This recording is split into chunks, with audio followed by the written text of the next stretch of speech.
with my wife passing away, that's definitely the hardest thing that's ever hit me in life. But I've learned one thing as an athlete, that you're not taught to grieve growing up. Like, as long as I've been in this sport with former players, coaches, people who have lost their family members, like, as an athlete, you're taught every day, whether you get hurt, um, you know, um, you're sick for one day, they expect you back the next day to be ready to play. I made it through the tough time. I made it through the bad time. So now I gotta get mine.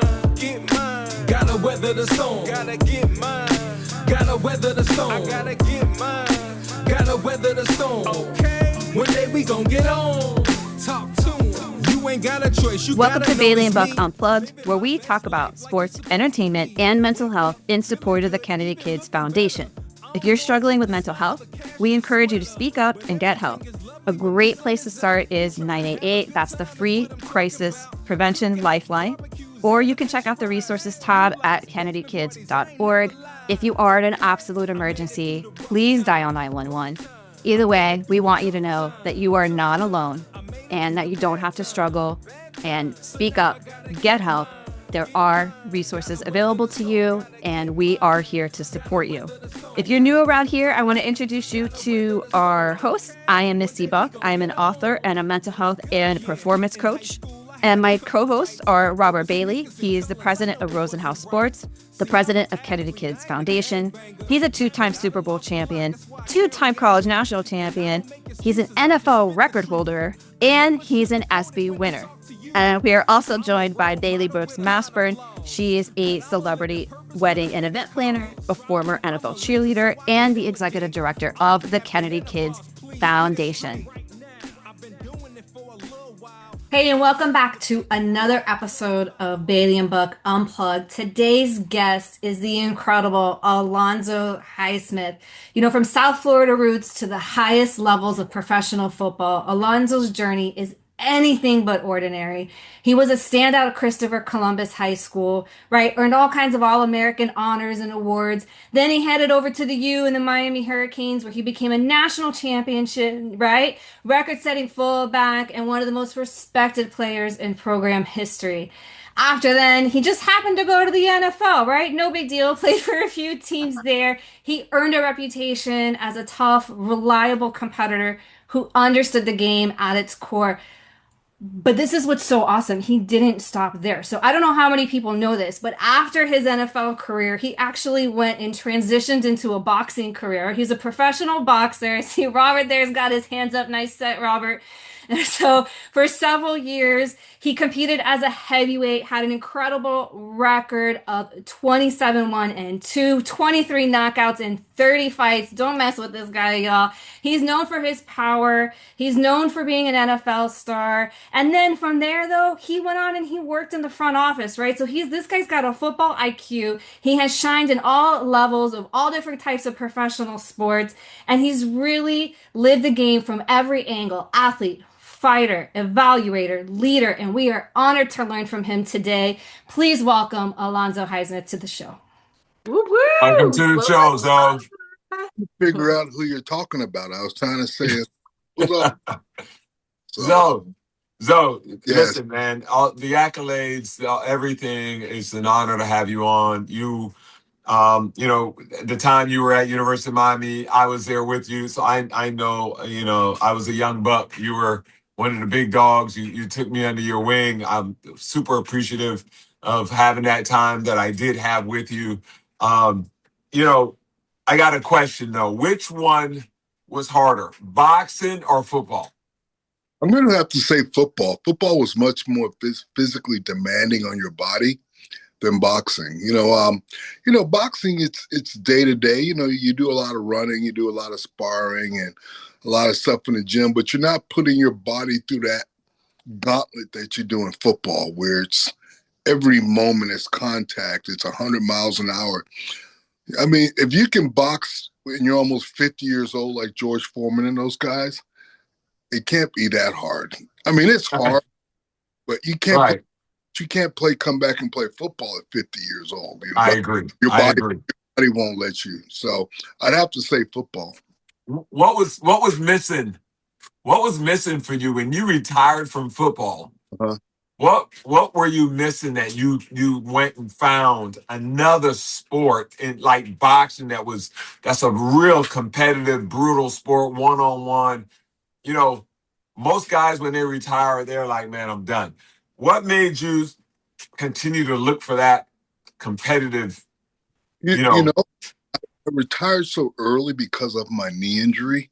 And once my knee sort of got back healthy again, but not good enough to play football, but good enough to do a lot of things, I just decided, I was going to go back to the gym and start working out. And, I didn't want to lift weights and all that kind of stuff. So I decided to go to this boxing gym and started training with these guys. And I grew up boxing a little bit growing up as a kid.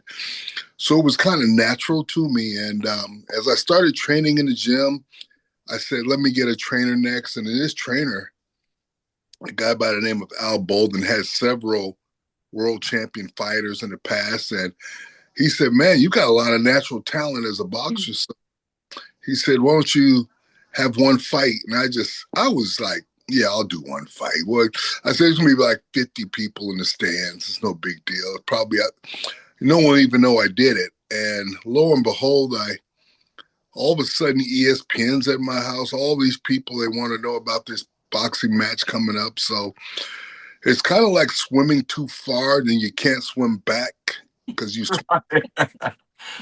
just say, man, I'm just going to keep going. And, I had a great time. I fought on Oscar De La Hoya's show. I fought in Japan. I fought in Argentina. I fought at the MGM. I fought at Caesar's Palace. So, I had a really good time. Met a lot of interesting people. Met Angelo Dundee and trained with Evander Holyfield, and had a chance to watch these guys up close and personal every day in the gym training with them. So one of my closest friends was a guy named Lou Savarici, who fought George Foreman. I think he was ranked in the top 15 at one time in boxing. So I learned a great deal from him, training with him and letting him beat me up a little bit in the gym some. So, it was an easy transition to fight the guys I was fighting because I was already training with world-class fighters. And I signed a contract to fight George Foreman. His whole career, he had never fought in Houston, Texas. And me and George Foreman were going to fight, and then the fight got called off because of some reason. So I retired shortly after that. Oh wow, that's a great story, man. I don't know. I don't know if anyone knows all that, but that's amazing that you fought at all those. I thought you just had, a cup of coffee and that was it in boxing. I didn't know you went through that whole entire, And process. promoters liked having me on their cards because, when you're doing fights, you want to keep people in the stands. You want to have name recognition. So, if there was a big time fight, I was usually 3 fights before the main event, Right. They say Alonzo Highsmith, former football player, is boxing. And the good thing about it was I had so much respect for boxing that I trained at the sport and I didn't want to make a mockery of the sport. And the boxers had a lot of respect for me because I was doing it the right way. Right. That's great, man. That's a great story. Now the transition to your son, AJ. A lot of people don't know that your son, AJ, who also played at University of Miami and is also an executive in the NFL, and he's an executive at your team with the Patriots. How is it for you working alongside your son? Man, that's why I tell you what, it's wild. It's something I never imagined. And when he got in this business, I never wanted to work with him because you know how that goes in this business. Right. Your dad, and we've seen a lot of that in football. And I didn't want to. My kids either. I didn't want my son's legacy to be part of my legacy working together. I wanted him to build his own career and make it on his own. And He's been in the league almost 12 years now, and he's done a hell of a job, and he's got a really bright future in this. And we had an opening. We were looking for a director of pro player personnel, and AJ was available because the Tennessee Titans I thank the Tennessee Titans for telling them, we don't need you. And so we brought Elliot, the general manager, was really fond of AJ. We brought him here, brought him for an interview, and he had about 4 other teams he could have chosen to go to, but he chose us, and I'm happy he did. And it's been something that's been fascinating because for so long in this business, we don't get a lot of time to spend together because of Right. I would see him at the combine. I would see him at maybe a pro day or maybe a school, and then sometimes I see him in the summertime. But we're always going in different directions, and now my daughter can pull for the same team. All my kids are all Patriot fans. It's not a house divided anymore. I'm at Green Bay. He's at San Fran. I'm at Seattle. He's at Buffalo and stuff like that. So we're all together now, and it's a lot of fun. The sad part is my wife passed away September 26th, and she was never able to see this through. And Right. so that's been a big void in our lives. Her not being here to enjoy this with us because my wife attended the University of Miami. I met my wife at the University of Miami. We've been together since my sophomore year in college, and we were married 35 years, together 40 years, and our lives were based on sports and football, and she's been with me through every high and low. And she was a Hurricane fan, and she was looking so forward to seeing the Patriots play this year. But I do know that this is a special season in New England, and it's a special season at the University of Miami. So I believe she's looking down with some divine guidance over us all, and helping letting the ball bounce our way, and she's enjoying this watching. Yeah, I she was a wonderful lady. I've known her since we all were, early 20s.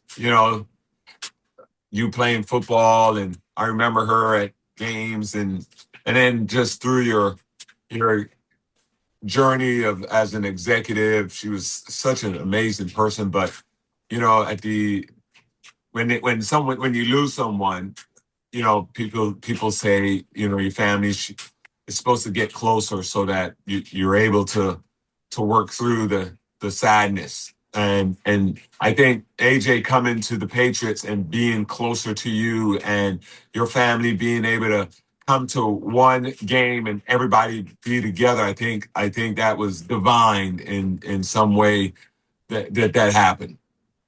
I keep saying to myself that my wife has orchestrated all of this. Yeah. AJ being here, maybe she knew what was coming, and she wanted AJ with me because my life would be totally different if he wasn't with me right now. And Right. So I'm glad to have him with me. And, my daughter, it was a rough year because as soon as my wife's funeral was October 7th, my daughter had double mastectomy surgery for breast cancer on October 10th. Right. So we've been battling that, and thank God she made it through cancer-free so far, and everything's gone well. So it's been a trying year, and but we're tough people. My daughter's tough as nails. My wife Yeah.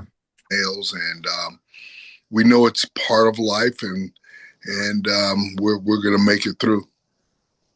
Well, a part of this show, as we segue, is we're a mental health focused podcast. Teens, celebrities, doesn't matter. And one of our questions that we always ask our guests is, what's something that's affected you, your mental health, maybe caused depression, maybe it caused some suicide ideation. But certainly you've had a lot of family things happen in your life, some tragedy, you losing your wife. So I'm going to form the question different. How did you get through, or how are you still maybe going through um, that that type of sadness and depression? What are you doing? How are you going about handling that? Well, actually, that's a good question because losing my wife was the first time I've lost anything in my family to death. My parents are in their 80s. My sisters are still Wow. living. I've only lost one close friend in my life, and that was Jerome Brown from Right. college.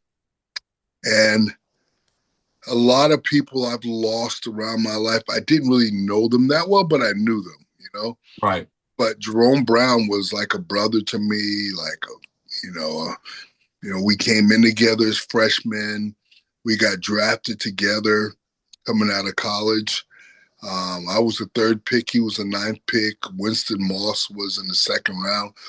And we were all roommates and best friends. And that really hurt because I'll tell you this, between that and then jump forward to my career being cut short because of knee injuries. That really never bothered me because I grew up in football. My dad was a pro football player. My dad played coach. It was easy for me to transition from football to normality because I was Right. taking myself seriously. I was able to put football just on the field. And then when football was over, I was a normal guy in the neighborhood. I didn't live through football. You didn't. Right. Like a lot of people struggle with with this when they leave the game of football because their career and who they are was based just on football. Um, Right. I've had people come up to me and say, "Man, you're that same guy on the football field, Alonzo Highsmith." I say, "Yeah, man, you're so nice, and you're just a regular guy off the field." And that's how I always carried myself. I didn't have to be Alonzo Highsmith off the field. I could just be a regular old guy. And now I'm as ornery, tough, physical, but only in that setting. Right. I didn't need a gold chain with number 32 on it, so you know who I am. That I didn't need that type of stuff. I didn't need adulation. I just loved playing football. And when football was over, I went back to my normal friends and doing my normal things.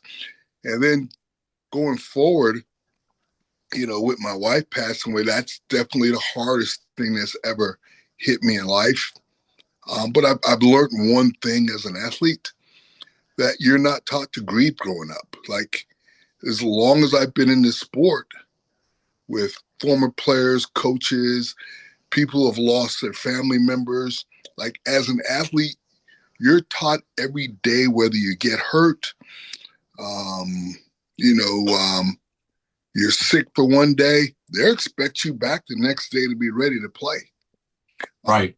I've known players who've lost their father on a Friday, played Sunday. I've Yeah. known guys who lost their mother on Saturday and played Sunday. I know guys whose children were born at 2 in the morning. They're back at practice the next morning at 7 a.m. And Yeah. our lives are built on getting over everything. If you get injured, get up. You'll be fine. Yeah. But kind of like when your children are growing up and they fall and scrape their knee, you can baby them and say, get up. But my dad would be like, hey, get up, don't cry, and go back up on that swing again. I mean, that's kind of like the mentality that we have. And I think what happens is, because of that, I think we hold so much inside of us. We're not used to telling people our problems, because usually when you're an athlete, everybody comes to you with their problems. And you have to solve the world problems for your family, wife, kids, answering to being a great football player. And then you get hurt, then you got to overcome. And if your mother dies on a Saturday, you got a big game coming up on Monday Night Football. There's 100,000 people in the stands. There's an organization, football, waiting on you. There's, all these people are waiting on you, and you have to go out and perform. So I think, and I think through all that, when players go through issues and mental issues and things, it's because I think there's so much bound up inside of them from upbringing, friends lost, friends gained. The athletic world is a different world. Everyone loves you when you're in it, but no one remembers you when you're gone. And a lot of people get caught up in that adulation of being that superstar or who that person is, and that's who their identity is. Their identity is that athlete.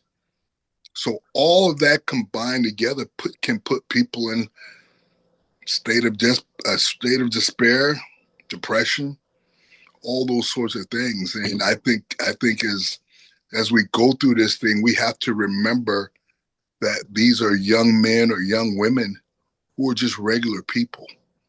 There's nothing special about them other than the talent that they have. They still have emotions. They still hurt.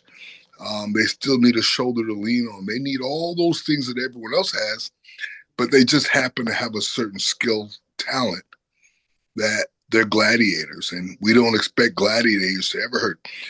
I know a friend of mine who lost his wife, and his company told him, don't come back for 2 or 3 months till you get over this. Don't worry about it. That would never happen in our world. Right. Never. And I don't know if I could do that. Because is that what is when you lost your wife, how fast were you back at work? And how did you get over that tragedy so fast? I came back within a week. I had to get back. I was with her every day in the hospital till she passed away. And that was too hard. I thought the only thing I do know is work. Right. I thought it was important for me to get back to work, get back to being around familiar scenery, get back to seeing players coming in the morning and getting back to watching practice and getting back to that. That was my normality. It would, that was your therapy. That was your therapy. My therapy. And then I thought about this. What if I didn't have football and I worked from a regular 9-to-5 job and I didn't have a lot of friends and I didn't go out in the community a lot, so it was just me and my wife. I can understand how somebody loses a loved one and they become all alone. Mm-hmm. And there's nobody there. I'm almost like play pro football. I know a lot of people. I'm surrounded by 100 and something football people every day. I'm going to practice every day. I'm flying on planes here. I'm going to our games that have 80,000 people. The only time I get the rest is when I go home. Now, you take all that away from somebody, and it's just go to work, come home, go to work, come home. My partner, who I've been with for how many years you've been with that individual, is now gone. Is gone. I can imagine. I don't even know.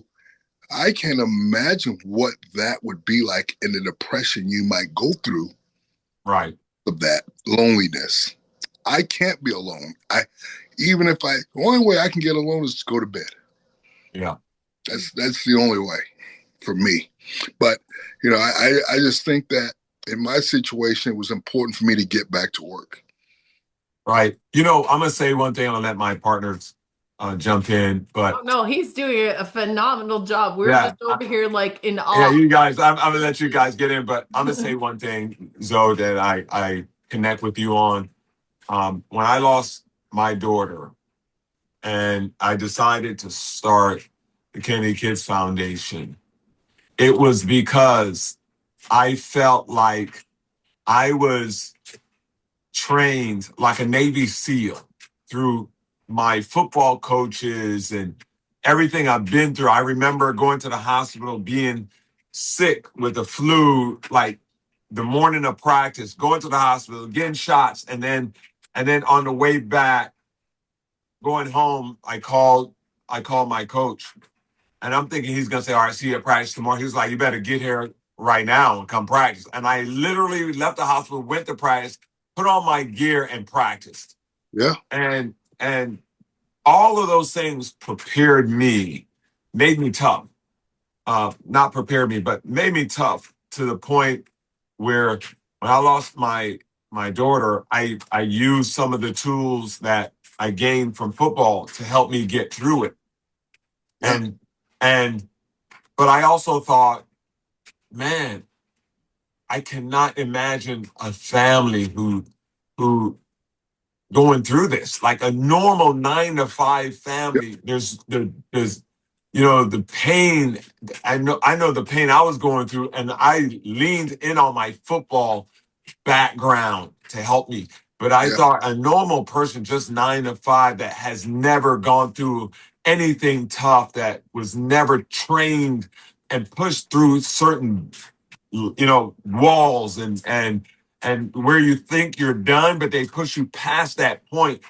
I said, I got to start a foundation to help families so that they don't have to go through this. And when you said what you said, it all, it reminded me of what I went through and then how I reacted to losing my daughter. Yeah. And Well, it does take a community, and I have a community, right, with these 2 amazing women in our foundation, and our board members. We are a community, and we check on each other, we love each other, and we're always trying to help in the community in mental health. So to hear you say what you said and how you've used your football team, your football executives, associates, how you've used them all to help you get out of this place to where you started functioning again is absolutely amazing, and I well, can relate to that. well. The hard part is, and I don't think people understand how hard this is. When I am I'm the ends and the means in my household. Right. Everything that happens runs through me. Um, I had the jobs. I earned the money. My wife was a housewife, but I wanted it that way. We wanted that because we wanted to raise a family, and she was so important to me in that role. And Right. and Yeah. we worked so well together in that role, and she was so important to me that when she passed away, it was all thrown onto me. Right. And from my daughter did a tremendous job with the funeral and getting everything ready, but I still had to okay every check. I didn't have time to suffer. Right. I've been built my whole life not to suffer, and then sometimes you get home 12 o'clock at night and you think about everything you've gone through in your life. Who's there for me? Right.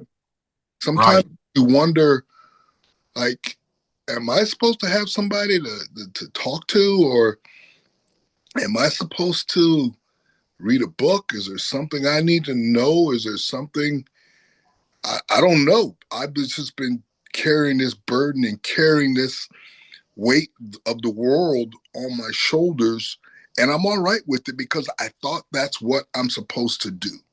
You know what I mean? Yeah. And I thought, like, I'm not an emotional person. I've never been an emotional person except on the field.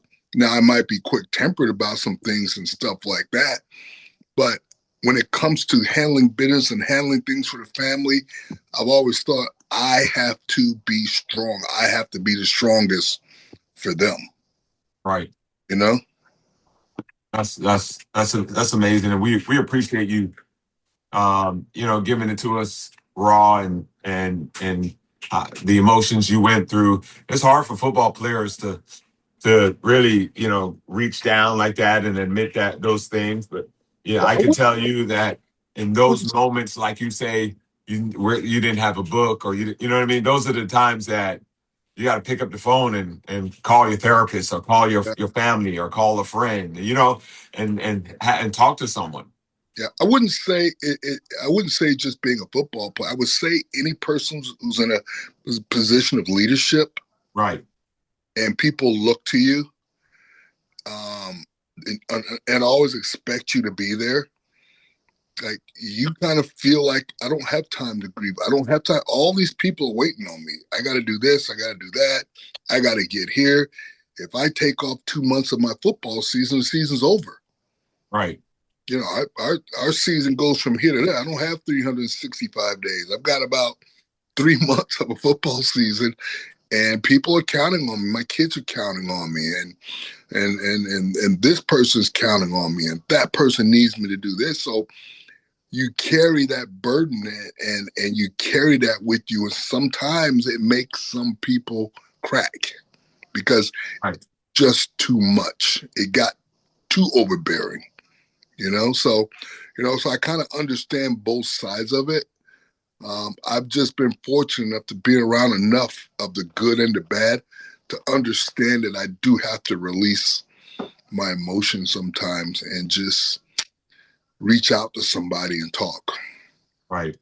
I love that you're sharing that in this way. I think there's something to be said about leaning in to work and into the distraction to buy you time and distance from the actual passing or the loss. And, from all of us here, like, we're very sorry to hear about your loss, and very happy to hear that your daughter is currently cancer free. That's a lot to deal with in one given time. And you're right, anybody would naturally break, and it's just a testament to your the credit that you've given to your wife with, like, what she handled, like what you realized, like, had to come back on you after she's no longer with you. But leaning into your work and your friends, like, you're right, a lot of people have a lot more downtime at the end of the day, and Right. and being built in a position where you're just like, you don't got time to grieve, you don't got time to be injured, you don't got time to be sick, you don't got time to Right. think, you just have to act and do. And you guys are so conditioned for that from like 5 years old. You start that, so you start that mentality and that training. You being in this position now, you've reached the highest level in the NFL, where you're like, literally, I mean, your next level is like to own a team at this point, since you're in the administration part.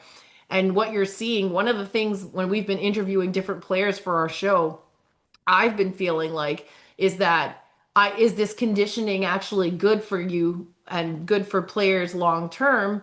And this is the first time I've heard somebody use it in the right way later on, the way coaches are talking to these young men as they're building them up from the time that they're on the flag football team, then the little junior league, the way these coaches talk to them and don't give them the room to grieve, or don't give them the room to recover and rest and take time for yourself, type situations. Like, looking at it from your lens now, going all the way through from little NFL to like in the office and being part of player development, like, do you feel like that's probably how, like, a good thing that's working for them, or something that should change long term with how we're talking to these young men?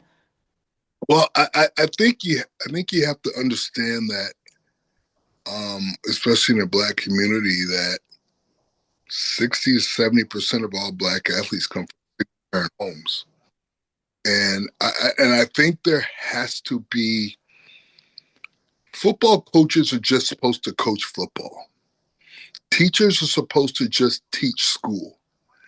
What gets really messed up in the whole equation is when I have to be a coach and a father figure and a mentor, and I have to teach you to do the right things. If I'm a teacher, I shouldn't have to spend the first 30, 20 minutes of class telling you to sit down, teaching you to have respect, how to, because now we're not learning anything. And I think it all goes back to the process in the beginning of some strong mentorship in their lives that teach them the very basics of life. I had a mother and father. My dad didn't put up with shit. I better take the garbage out. I better do this. I better do it, or I wasn't playing football. and they meant it. I can talk to kids for 20 minutes, and I can just about tell about how they were raised at home and you know what I mean? Yeah. Yeah. When my father told me to do something and I didn't do it, and he ripped my ass about it or maybe grounded me, he came in and said, "I want you to know I love you. Now do what's right." Now, Right. if you've never had that in your life, when someone confronts you on situations, you take it as confrontation. Mm-hmm. So when you take everything as confrontation, now when you get so good at football, nobody's going to confront you on anything. Right. You know what I mean? So you go through a la-la land of everything I do is good because my athletic prowess lets me slide through school, lets me slide through trouble. And everybody treats me differently. Now that person has a huge adjustment in life when it's all over because you Yeah. have talent. You haven't developed the skills that make you a normal person. So you can just fit in with society because you're not playing football anymore. There's no more going to the front of the line for you. No, nobody's buying you drinks anymore. You're not getting privileged anymore. And if you've only been treated as privileged your whole life, it's hard to get back to regular 9 to 5 where nobody knows your name. And those are a lot of players I see going to deep depression because of that. Wow. Wow, that's eye-opening. I've asked this question several times and no one's ever attributed it or associated it with the single parent household perspective piece. I've never seen And it from that angle. I was raised in a two-parent household in Canada, so my Canadian upbringing is a little different than how it looks down here. well, you know where I was raised, Montreal, Canada. Oh, really? Yep, my dad played in Canadian Football League. I moved to Montreal when I was. I thought so. I was like, this isn't the same Highsmith. Yep, my dad played for the Montreal Alouettes and Toronto Argonauts. I moved to Montreal when I was 5, and I moved back to the United States when I was 15. Oh, Wow. wow. Oh, wow. Well, I'm from Winnipeg, Manitoba, so I'm a Winnipeg Blue Bomber. Been to Winnipeg one time. That's a long ways out there. It's cold too. Yeah, That's amazing. I didn't know you lived in Canada. yeah. Je suis parle français très bien. Oh, je parle français aussi, monsieur. C'est bon ça. What is happening? Oh We just my went God. international with our podcast. Wow. Highsmith. I see why you went to Columbus High School. So that was one of my questions I was going to ask because I didn't have a chance to look his dad up, but I was going to ask because, his dad played for a while in Canada. So they were a big deal. And I grew up on CFL football. Yeah. And then I'm a former Miami Dolphin cheerleader as well. So I became an NFL cheerleader. And I know you were with the Dolphins for a stint, Is there anything you can tell us about what's going on in this organization and why we can't seem to get back into a playoff game? But you know what? I was never with the Dolphins, but when I went to high school, me and Mike Shula played together in high school. Oh, wow. So I used to be a water boy for the Dolphins in the summertime. That's awesome. That's great. That's probably why they're saying that, because they actually have you attached to the Dolphins, and also Howard Schnellenberger, because Tether Schnellenberger, his daughter, was a cheerleader with me. Yep, she was a cheerleader. Now, I played for Schnellenberger my freshman year in college. And so between 10th, 11th, 12th grade year, I used to hang out at the Dolphins facility with Mike Shula.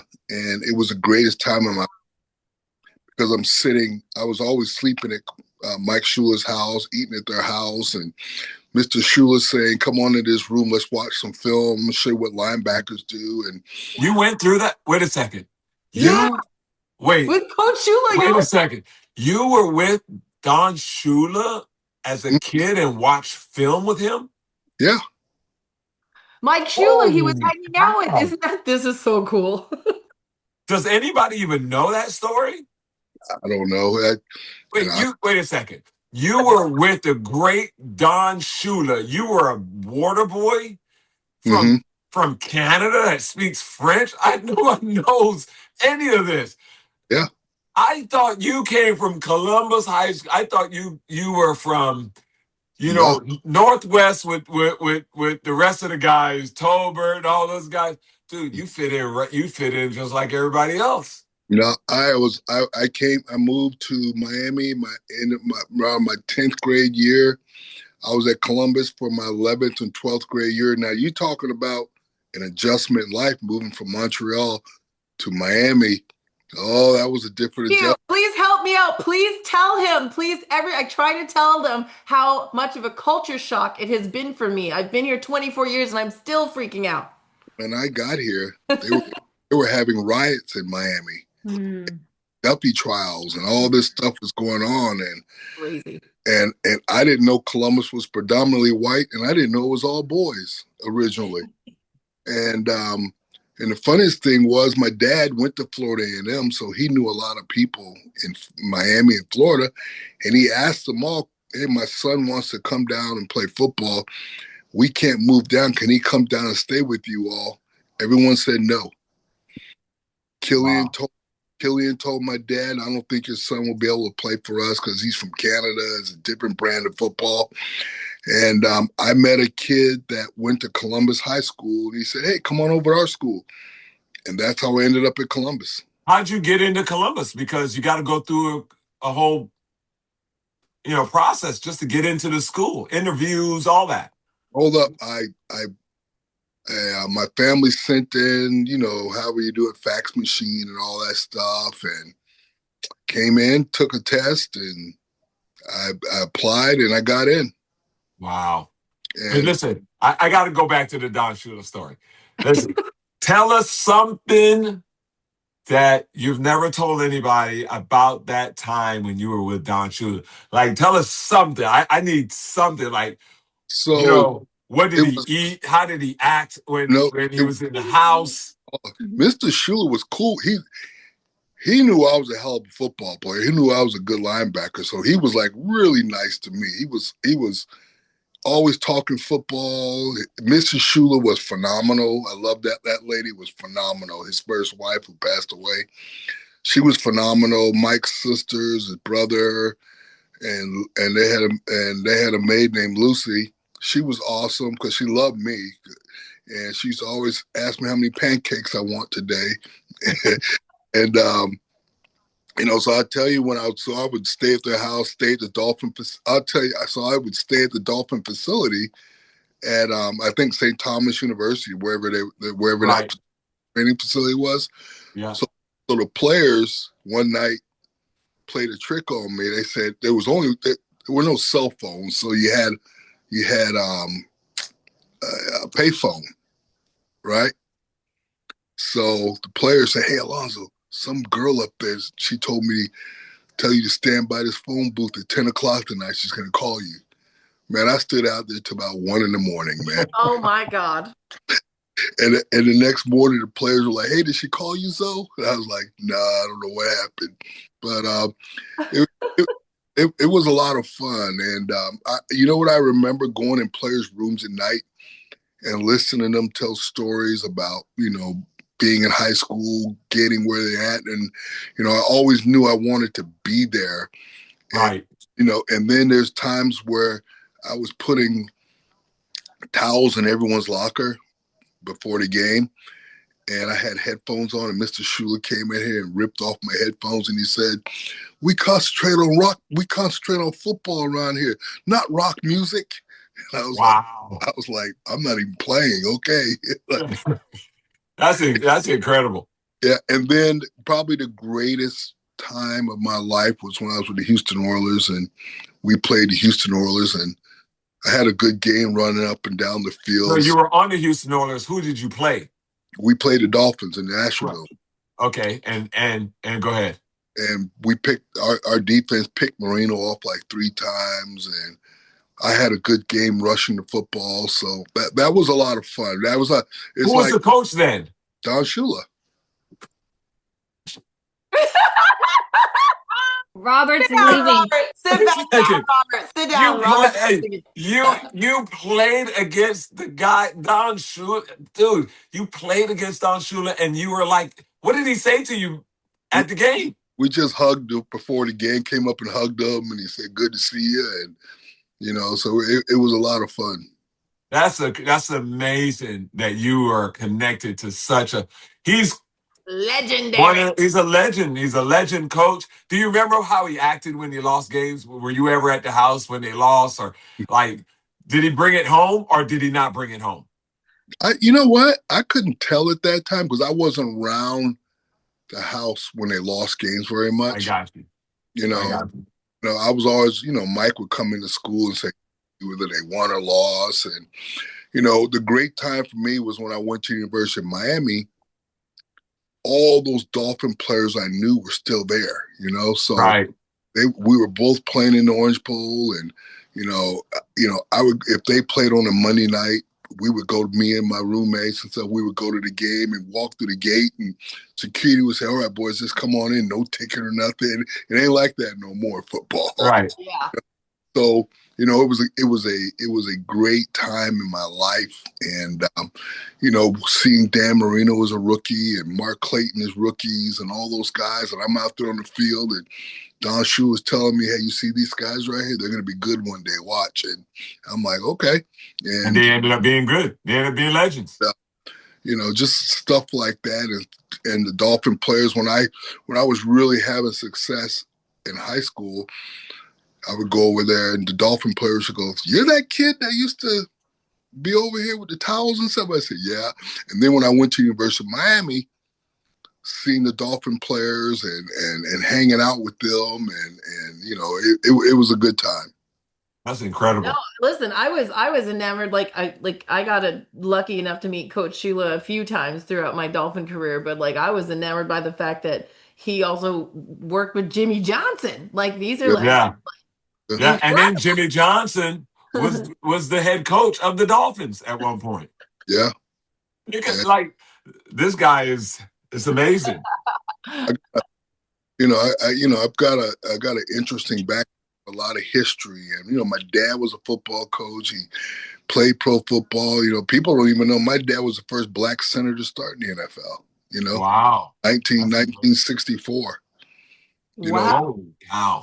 He was the Did head. he tell you any stories of what he went through? Oh yeah, I've heard. When he was at Florida A&M, they had three teams: blood, Yeah. sweat, tears, and Oh my goodness. Well, and both I just so you know, I've got two rattlers in my household. Two of our kids oh, okay.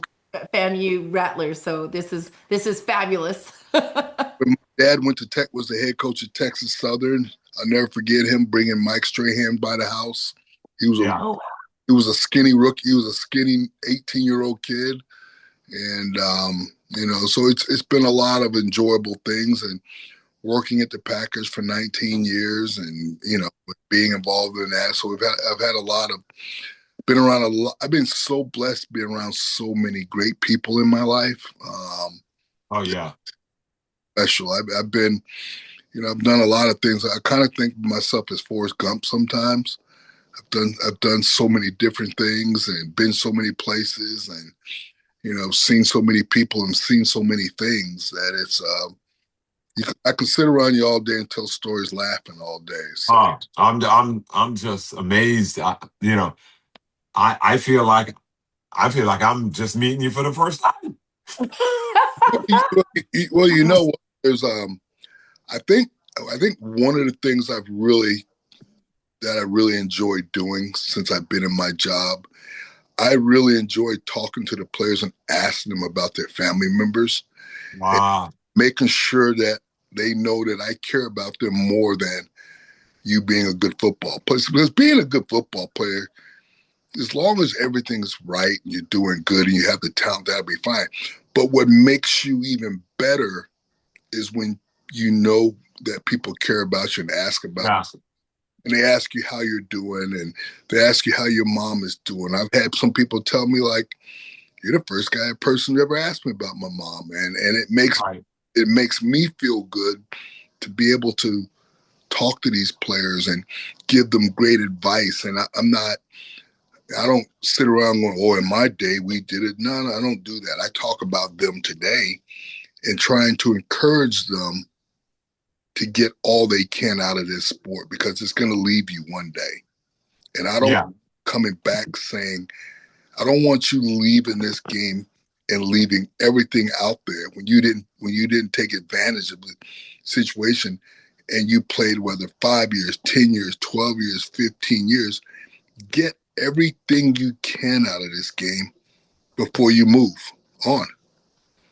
Right. I think, there's a universal feeling that every pro athlete has. And that feeling is that the team doesn't care about you. That's universal among all Okay. sports. And the reason is, hold on. The reason is because if you're not what we call inside the bubble, what that means, guys, uh, Misty and Bailey, inside the bubble means, and Alonzo will tell you this, when you're inside the bubble, you're protected because you are a main player. You're a guy that they pay a certain amount of money and they're not going to cut you. But when you're a guy that's on the bubble or on the outside of the bubble, you'll notice that the executives and the people around the building will try not to get to know you well because they know that at some point in the near future, you're going to get cut. So they don't ask you about family members. They don't ask you how you're doing. They barely speak to you. Guys that get injured never get talked to. When you walk in the building, no one talks to you. It is a cutthroat business. And I think, and I believe, not think, I believe and know that lends to a lot of depression in pro sports and mainly football. And it's kind of like why some guys have committed suicide, guys have had a lot of issues. It's not only the concussion part of it, but it's a part of like feeling like you're working for people that at any moment will snatch your livelihood away from you Okay. and not give you any support on that transition. Okay. I'm gonna give you an example of why I want you to understand what I try and relay to players. Remember, as a kid, if you went to Disney World or you took your kids to Disney World for the weekend, Yeah. Friday, Saturday, Sunday, it's the greatest 4 days of their life, right? Yes. And then they come home to reality, right? Yeah. That's what pro sports is. And here's why. Here's the people who are going to succeed after it. You have to understand that this is a business. You have to understand to take nothing personal. So these things are going to happen. If you understand the game and how the game is played and what's expected and what can happen, there should be no surprises for you. Yeah, but why has job environment been such a big topic in lately, right? So you talk about the big companies, Apple, Microsoft. If you look at the way their offices are now, it's meant to be an environment of low stress, right? They give them a certain amount of time off. You know what I mean? They feed them free. They have lounges, and it doesn't look like a regular 9 to 5 office. And Yeah. that is because of the stress that happens in the job environment. I just don't think the NFL does a great job of helping guys through that type of stress level because it's all about one thing, the wins and the losses, right? It's about the wins and the losses. And you're just trying to fill a team so you can get that win. Well, And if you do not win, they're going to change the team. well, the fortunate part for Microsoft and all those companies is those employees don't have to win and lose every single day. Their job is the same 5 days a week, 52 weeks a year. It's the exact same thing. Our business is based on wins and losses and skill level. And that's how this business goes. If you think you're in this business forever, you're making a mistake. This business is a come and go. Tomorrow's not promised to you. Get everything you can every day out of this sport. Work your ass off every day. Apply yourself. Work hard. Because one day they're going to tell you you're not good enough for anymore, and then you're going to move on to another team. That's the business. This Yeah. is this is I think NFL. Go ahead. there's nothing promised to you in this business. I It's agree. there's not a beautiful rose today that didn't die and another one come along tomorrow. That's the Right. and that's the business we've chosen. There are Right. no I agree. I agree. I still think every team should have a therapist on staff we do. at the building. I think guys should be forced to talk with a therapist at Yep. some point. I think every player should have to meet with that therapist, and then that it gives the therapist and forcing the players to meet with a therapist. I think gives them the opportunity to speak with somebody that can introduce them to the tools that will help them with whatever they're going through. Teams provide. We have a therapist on, right here every day, and players talk to him, and they know where his office is, and Is that on every team? every team, yeah. But Okay, what is good. what are there like is okay, this is the common thing that we keep hearing is that the reason why players don't speak up is about what they're struggling with mentally is because they're afraid of being benched or not signed or cut. So when a player then does exercise the use of that therapist that the team has provided, what is the culture? Like what's the response? Like what happens for them? Because like how Well, do we get the word out that they should be using these therapists and it's not going to impact them that way? well, because of HIPAA and all those things, those are private conversations. They're not allowed to. Therapists aren't allowed to share those thoughts and things that are said with the team. Now, what the therapist can do is say, I think we need to get this player specific help with this. Right, This is what he needs help in. right. So, there's a lot of um, protectiveness for the players in speaking to the team's therapists and stuff like that. I think we have to get over the fear of, well, if I go see the therapist, he's going to tell, or people are going to see me going in to see the therapist, they're going to think something's wrong. We have to get out of that fear. Right. And how can we do that? Like how can we support that messaging for our youth to be able to do that? Because what we've heard with all the people, like we're on our 55th show, the majority of our guests have been athletes in the NFL, retired or NBA, and literally every single one of them has said that the reason why they didn't share was because they were afraid of not getting the next contract or not getting more playing time or being like cut from the team. And so how can we get that messaging out there and share so that they feel safe Well, sharing or looking into the here's therapy? what you have when your issues affect your play on the field, you've got not only you got a twofold problem. It's affecting what you do on the field, which is your livelihood, which is the reason why you're here. You're not here because you're a nice guy, you have a nice smile. You're here because of your ability. And if Right. it erupts from your ability of you being a good player, they want to know, well, what's wrong with him? Does he need help? Does he need something? And it's everything we do in sports, and I hate to say this the wrong way, it's a case by case, and it's all determined by your ability. Right. I, There you go. that's That's the bottom line. That's exactly. I right. mean, in a nutshell, you just said what we are discussing, right? If it affects what you're doing on the field, then as you said, you want to know what's going on with that player, right? So that player, once you get to that point where you say, what's going on with this player, then he automatically becomes someone that's not going to be a long-term big contract player.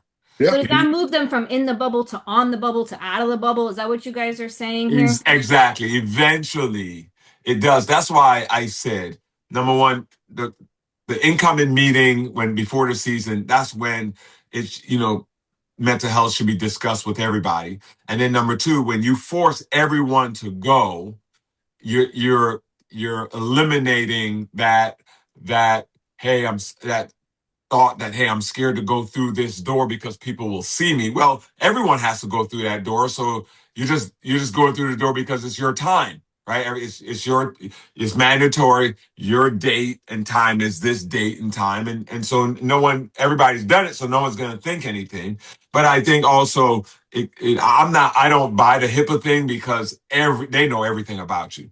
Yeah. And I understand there's a HIPAA, the HIPAA law, and I understand how that is supposed to, work. But within an NFL building, there's a lot of medical stuff that's talked about because medical is a part of whether they're going to play you or not. They're going to play you or not based on whether your knee is better or not, or your ankle's better or not, and mentally if you're better or not, concussions, all these different things. So when you say HIPAA, I don't know if I buy that, but I just think that it Well, just needs to be addressed a little more.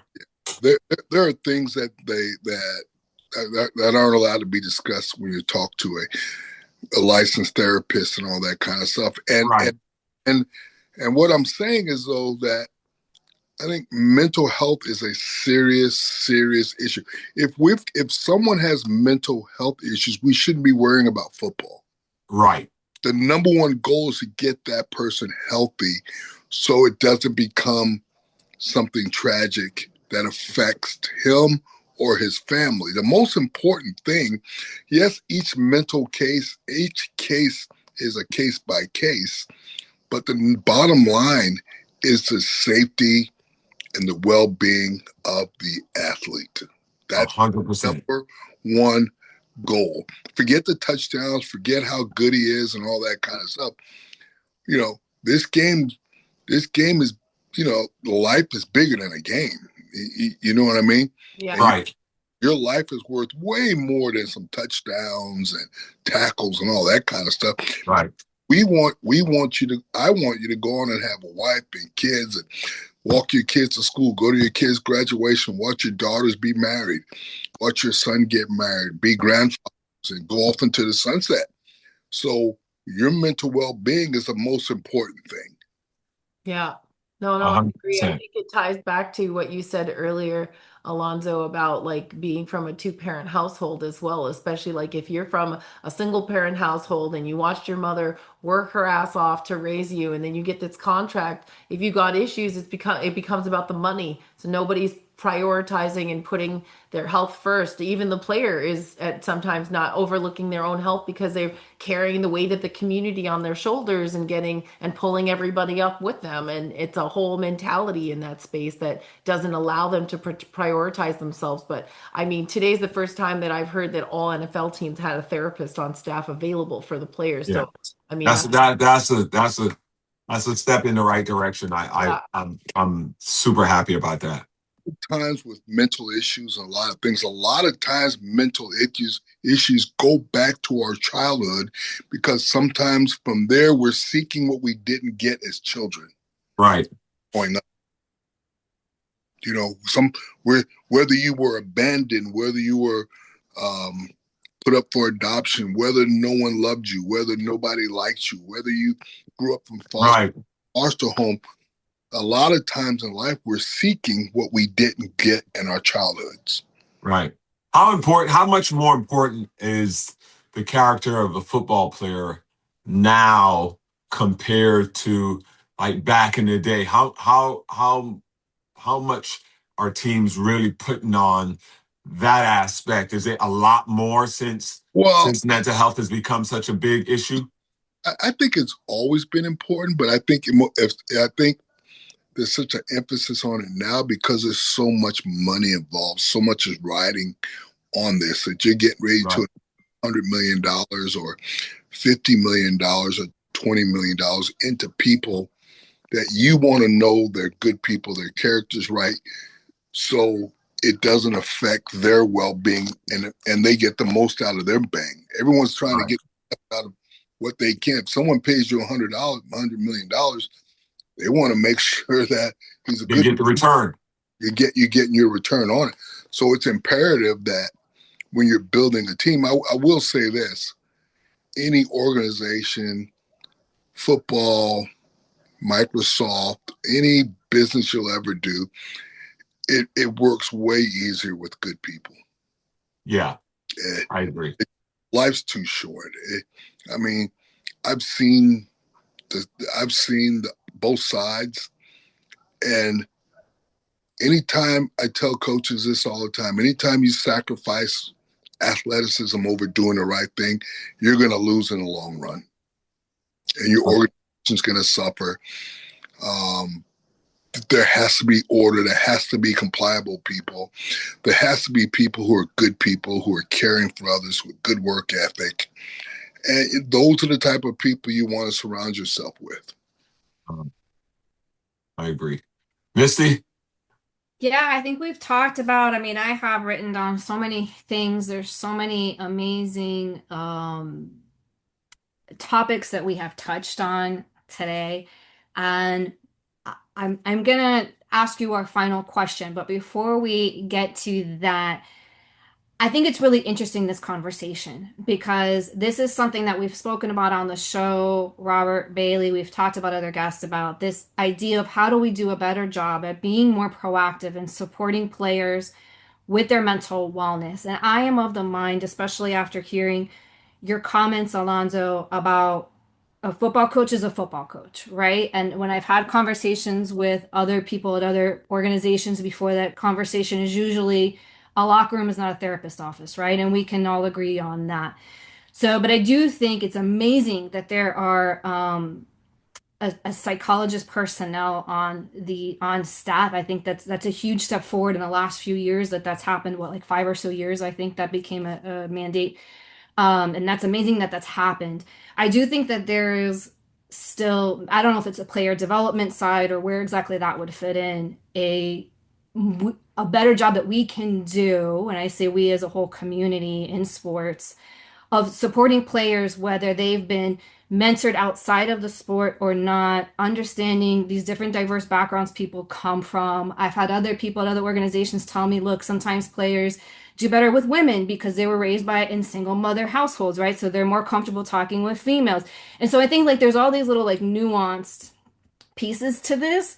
And what you were saying, Alonzo, about identity, right? So the stronger that you identify with being a football player, the harder that transition can be. And I know that there's a lot of work that goes into these programs, again, on player development and other sides, player engagement, like all these other different sides to support during and after the game. And so I'm just wondering from you, in terms of, with what we're seeing when guys do transition out and they do have depression and they do feel like what you said, I'm so used to holding everything in. I don't know how, because that's how I've been raised, right? That's what was my work life also. I don't know how to unpack that. So this is going to preface my next question, but really I'm wondering about kind of your thoughts on that, because it's sort of, there's so many different moving parts here. And I'm of the mind that I think if we somehow find a way to develop a program that fits more within the team and the organization and the culture, that when a player leaves, they will be more comfortable having those conversations when they are struggling, when they do feel like their loss of identity is there, when they are falling into that depression, when they are feeling like I'm just holding on to the weight of everything, but I don't know what to do with it, or I don't know who I am anymore, right? We know all of these things come up. So Robert was mentioning, mandatory therapy. I think that's a great idea. I think there's other things that we can do as well. Are there things that you can talk about that maybe are being looked at on how to be more proactive? I would probably say just talk. The greatest resource you can ever have are your teammates. And that's why it's important to surround your team with a lot of good people. Right. You need good people on your team in order, because here's what we're trying to do with good people. You're always trying to save the young kids. You want young kids to see what it's like to be a real pro and do things the right way. So when they come into a building and they see Robert Bailey, they see how he does everything. They see how he's first class. They see how he works. That's the image you want them to see. And then as they sit around him in the lunchroom tables and they talk to him, they pick his brain. They get something out of that, and they say, I want to emulate Robert Bailey. And I think it's important 95% of who we are as people is who we surround ourselves with. And by surrounding your team with good players and good people, you're going to have a much higher chance of succeeding on and off the field. But can we have more discussions, not just around the play itself and the person that you need to be that professional, but Mm-hmm. around, because we always say after the fact, hey, my phone line is always open. Why don't you call me, whatever. And so I'm wondering if you think like there's some way that players, even those leaders that you're talking about, the amazing people that we're surrounding ourselves with, can we do a better job, whether it's some kind of group that they get together, and I don't know, that we encourage these conversations so that they're more normalized. Like, hey, yeah, I talked to my therapist today. Like, do you get what I'm saying? No. You know what? That is a interesting, and that's probably something that needs to. I'll give you an example of this. Thank you. Every Thursday night when we played a game in college, Jimmy Johnson would bring up somebody on the team, and that person would talk about their life. No, I remember that. And you found out more about people and what they've been through when the guy tells you on the team, you guys are the only thing I have as a family. I've never had brothers and sisters. I was raised here, I was raised there, but Yeah. you open up people, and people bring that person into the family more. Because when you've got 100 guys in a locker room, it's Right. that. Mike Vrabel did a hell of a job with that this offseason with us. Every Thursday or Wednesday, 4 guys had to get up and tell their story of who they are, who's important to them in their life, what drives them, and where they want to be in life. Yeah. That creates a tight bond. Yeah. So you have to be able to get people to open up. And actually, I would demand that people have to get up and say who they are. Tell me about your family. Tell me where you were raised, what life struggles you've been through. And Right. I think everyone should do that, have to do that. Yeah. Yeah, You know what Jimmy Johnson did that. And you know what he studied in college? Do you guys? Psychology. Psychology. Did he really? Yeah. He was a psychologist major. Did not know that. I did. Yeah. One of the greatest motivators, just knew what to do, how to get in our minds.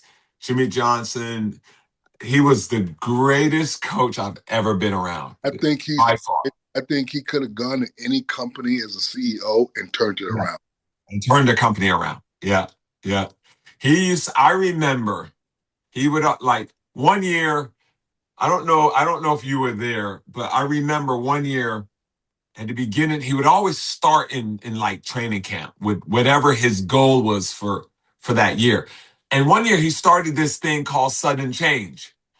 And he would talk about, hey, you know what? We got to be ready when we turn the ball over. That's sudden change. Or, something bad happens. How do we react to it? And he kept talking about this, talking about it. Every single day in training camp, he talked about sudden change. And then in the first game, I remember playing, I didn't really pay attention to it. I just wanted to go play football. But I remember in the first game, our offense threw an interception. And then Jimmy Johnson started yelling, sudden change. And it created this alertness in our mind and this attention to don't let the momentum go to the other team since they just took the ball. So the sudden change actually created this thing in us to go out there and play the next few plays like we're trying not to let them get that momentum. So we played at a higher level because the whole staff, everybody was screaming, sudden change. And we were like, sudden change, and it was amazing. And it wasn't until I was like, holy cow, this guy created something in us during training camp that we didn't even know what he was doing, and then all of a sudden we started to understand that sudden change, what it meant to us, and that allowed us to go and win the national championship and it, because we didn't let teams use that turnover to create momentum. and it became a challenge. It became a challenge. One of the things I've always told people in life, bad shit's gonna happen in life. It's supposed to happen. You're not excluded from it. Right. But you know what you're gonna have to do? You're gonna have to get over it and move on quickly. That's part of life. I mean, I can't explain it. I can't tell you when it's coming.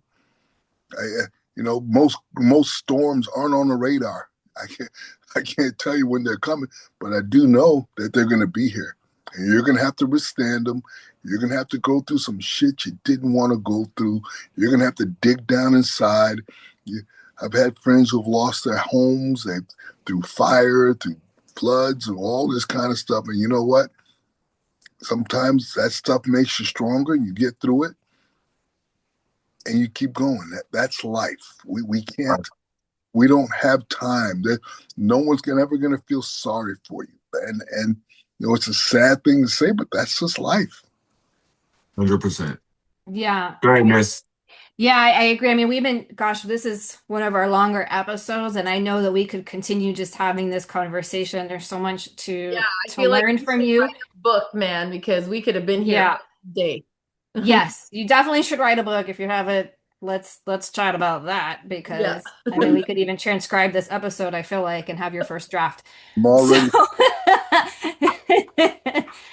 But one thing we always like to ask our guests. So you mentioned earlier that that you hold a lot in, that you're the ends and the means for the family. But then you also went on to mention how you release your emotions and you talk to people. So along those lines, we always like to ask our guests, when you have stuff going on, you're stressed out, and you're noticing all the stuff that's going on inside of you, mental wellness, we can call it that, or other things, stress, anxiety, whatever else might be going on for you. What are the top 3 things that you do to help yourself turn that around? Actually, what I really love doing is going home and getting in my room and sit by myself. And I love to flash back in life. I like to go backwards because when I go backwards, it gets me to where the root of the issue is and why it's there. And then I go back forward to try and eliminate it. And those are the things I think about whenever adversity comes up. I try and get within myself. I try and dig deep down into me to find out where this started, how it got there. I don't have many tragedy stories growing up. I had a wonderful mother and father.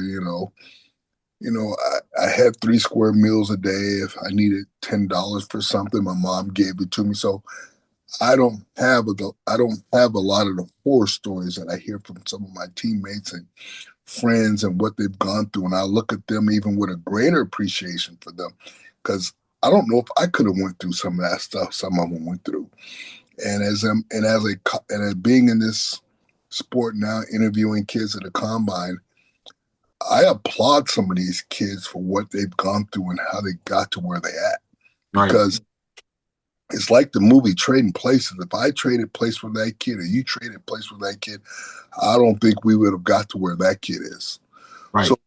So there's a strong sense of resilience in some of these kids. So you take that resilience and then you add to it growth and maturity, and then they become something special. So what I've always try to do is when problems arise, I try and go back in time. I like to get within myself and go back. Maybe won't work for other people, but that's what works for me. How long do you sit in the room normally? How long does that process take? Just whenever I start to feel better. Uh, I don't put a timer, and it's and then another thing I've always tried to do. You don't remember, the only thing you remember before you go to sleep are the last 5 minutes, whatever you said. Mm-hmm. So I've always tried to create affirmation by saying really positive things that last 5 minutes before I go to bed. I love that. So you have that positive, that time alone, Yep. the reflection, and then the positive. And that is true. The first 5 minutes are so important because that's what you're putting into your subconscious as you're drifting off into sleep, right? So that's what your brain is carrying Yep. into your sleep. So I'm glad that you mentioned that. We haven't had anyone mention that before. One thing that I do want to give you the opportunity to do here is I want to ask, since you were talking about, the people that you surround yourself with, listening to leaderships and how they manage things. I want to ask you a little specifically if you're comfortable sharing it. You talked about talking to people. So, for those who are listening to this who might be like you, they hold everything in, they don't know how to get past that. I want to know if you're willing to share who are you calling, but also more importantly, what are you saying? Like, how are you starting that conversation? I think that'll help some people out. Well, I would probably call Father Leo, who was the team priest for us, and he was crazier than all the players, but a tremendous man, a tremendous individual. If I had to call one person, it would probably be Father Leo. Um, he's probably he's probably the one of the smartest people I've ever met in people, knowing people, what to say to people. Um, I have the utmost respect. When you do talk to somebody, you have to talk to somebody not that you drink with, not that you play golf with, not that you, because they're usually going to tell you what you want to hear. And most of the time, they were with you with every bad decision you ever made. Right. I'm going to go try and find somebody who's done things the right way in life and ask them their advice. It's Right. like it's kind of like if you were getting married, you wouldn't ask someone who's been divorced twice or is not married about marriage. You would find someone who's been married 40 years, 35 years, tell me to give me some advice. So I've always tried to search people who are much more successful than me and have more knowledge than myself. I love that. And that I think that's really solid advice is to really think about who you're going to. Not everybody is the right fit to be to somebody to go through when you're struggling. So not everybody always has the words. Mhm. So what is something that you would say to open a conversation like that with somebody that you're calling? What would I be say to them? Yeah, like you're trying to open that conversation. I'm having a hard time, or I need help start getting through this. What's some wording that you would use to open that conversation? Because I think again that sometimes people get tripped up on that. Not only do I not know who to call, I don't know what to say. Well, first of all, you have to understand why you're calling. I think it's sort of like in the book Alice in Wonderland. She came to a fork in the road, and there was a jester cat on top, and she asked the cat which way should she go, and the cat said, "If you don't know where you're going, it doesn't matter."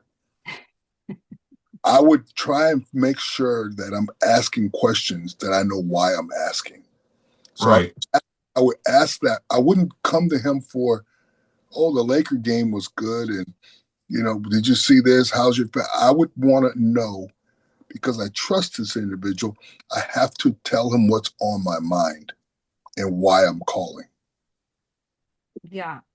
Yeah, I love that. Thank you for sharing that because I think, as someone who's so well respected, that just hearing that, as simple as it seems, is actually going to help a lot of people who don't know how to have these conversations or where to go, even though they know they're supposed to, but they're just not quite sure what to do about that. So thank you for that. So, as we get ready to wrap here, we are so grateful for your time. If people wanted to reach you, how can they do that?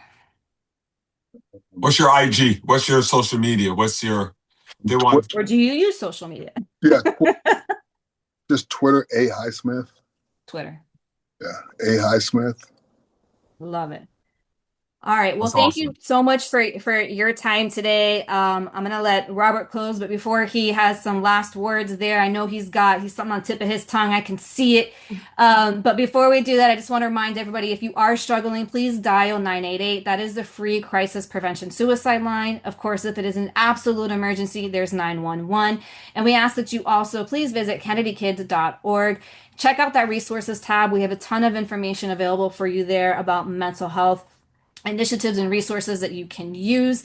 And if you're interested in supporting the cause like this show does of helping out mental health and wellness, please check out kennedykids.org as well. Every like, subscribe, view, share, everything helps us, comments, all of it. So thank you. And with that, Robert, I say what just you got want to to say to the crowd. say, yes, thank you. I just want to say, Highsmith, I love you. I love you. I love you, man. You were one of the few guys that, did not beat up on the freshmen and the rookies coming in from high school. And you brought me under your wing. And even to this day, every year, every time I see you, I can call you, me and you. You're one of the closest guys that I'm close to, former players who were older, because you've always been like a father figure. And I just want you to know I appreciate everything you've ever done for me and continue to do for me.